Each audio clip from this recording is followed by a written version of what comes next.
முஆத் அஸா அல்லா தல்கானி பஅத ஆமி வலஅல்லக அன் தமுர்ர பிமஸ்ஜிதி வகப்ரி. ஹஜ்ரத் முஆத் அவர்களே, நீங்களும் நானும் சந்திக்கும் கடைசி சந்திப்பு இதுவாக தான் இருக்குன்னு சொன்னார். இனிமே நீங்கள் திரும்பி வரும் பொழுது என்னுடைய மஸ்ஜிதிற்கும் என்னுடைய மஸ்ஜித் நபவிக்கும் என்னுடைய கபருக்கு அருகிலும் தான் நடந்து வர வேண்டிய ஒரு நிலை இருக்கும்னு சொன்னாங்க. ஒரு நாள் ஹதரத் ரசூலுல்லாஹி ஸல்லல்லாஹு அலைஹி வஸல்லம் அவர்கள் சஹாபாக்கள்கிட்ட கேட்குறாங்க, யமன் நாட்டிற்கு சென்று அங்கே உள்ள மக்களுக்கு மார்க்கத்தை சொல்லி அந்த காரியங்களை நிர்வகிக்க வேண்டும், பொறுப்புகளை நிர்வகிக்க வேண்டும், உங்களை யார் தயாருன்னு கேட்டாங்க. சித்திகுல் அக்பர் தான் முதல்ல எழுந்திருச்சாங்க. நாயகமே நீங்கள் சம்மதிச்சா நான் போகிறேன்னு சொன்னாங்க. ஸல்லல்லாஹு ஒன்றுமே பதில் சொல்லலை. பதில் அந்த நேரத்தில் சொல்கிறதுங்கிறது இருக்குது, அது அந்த நேரத்துக்கு பொருத்தம் இல்லை. அதற்கு உமர் தான் எழுந்திருத்தார்கள். நாயகமே நீங்கள் சம்மதித்தா நான் போகிறேன்னு சொன்னாங்க. ஸல்லல்லாஹு அவங்களுக்கும் ஒன்றும் பதில் சொல்லலை. சரின்னு சொன்னால் அனுப்பி வைக்கணும், வேண்டான்னு சொன்னால் காரணம் சொல்லணும். அதனால ஸல்லல்லாஹு அமைதியாக இருந்துட்டாங்க. அதுக்கு பிறகு தான் அதற்கு முஆத் இப்னு ஜபல் ரலியல்லாஹு அன்ஹு எழுந்திருத்தார்கள்.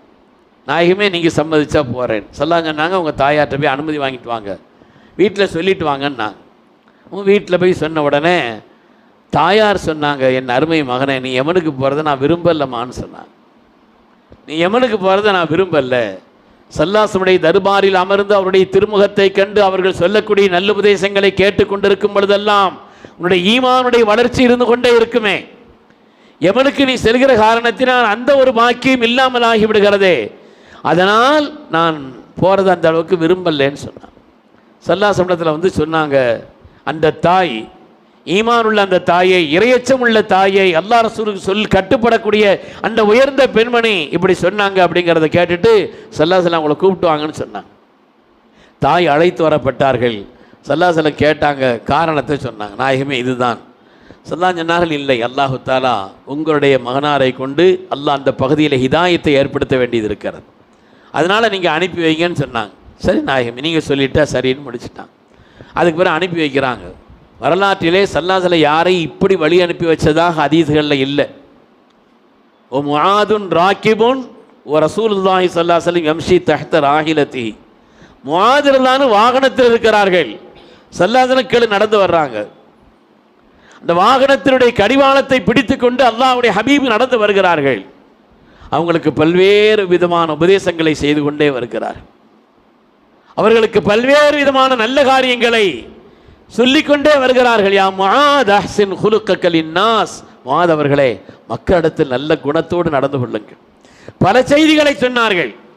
அப்படி சொல்லிக் கொண்டு வருகின்ற நேரத்தில் ஒரு கட்டத்தில் சொன்னார்கள், யா முஆத் அஸா அல்லா தல்கானி பஅத ஆமி வலஅல்லக அன் தமுர்ர பிமஸ்ஜிதி வகப்ரி.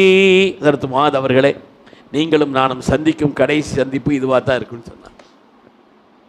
இனிமே நீங்கள் திரும்பி வரும் பொழுது என்னுடைய மஸ்ஜிதிற்கும் என்னுடைய மஸ்ஜித் நபவிக்கும் என்னுடைய கபருக்கு அருகிலும் தான் நடந்து வர வேண்டிய ஒரு நிலை இருக்கும்னு சொன்னாங்க.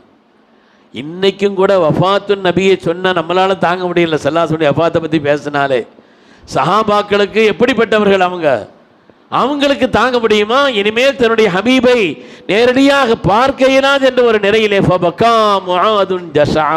அதற்கு முஆத் குலுங்கி குலுங்கி அழுதார். ஸல்லல்லாஹு அவங்க முகத்தை பார்க்க முடியல. ஃபஅக்பல பி வஜீஹி நஹ்வல் மதீனான்னு வருது. முகத்தை நேரடியாக பார்க்க முடியல, அந்த கண்ணீர் பெருக்கெடுத்து வர்றதுனால.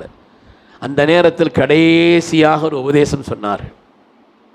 உலகத்தார் கல்விலே பதிக்க வேண்டிய உபதேசம்.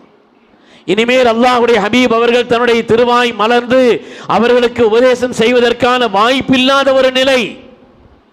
அதனால் அப்படிப்பட்ட உபதேசம், இறுதியான நிறைவான உபதேசம் செய்தார்கள். யா முஆத் இன்னா உலன்னாஸி பி அல் முத்தகூன் மன் கானு வஹைதுகான். என்னுடைய நெருக்கத்தை பெற்றவர்கள், என்னுடைய நேசத்தை பெற்றவர்கள், என் அருகாமை பெற்றவர்கள் யார் என்று சொன்னால் அல் முத்தகூன், அல்லாஹுவை பயந்து வாழ்பவர்கள்.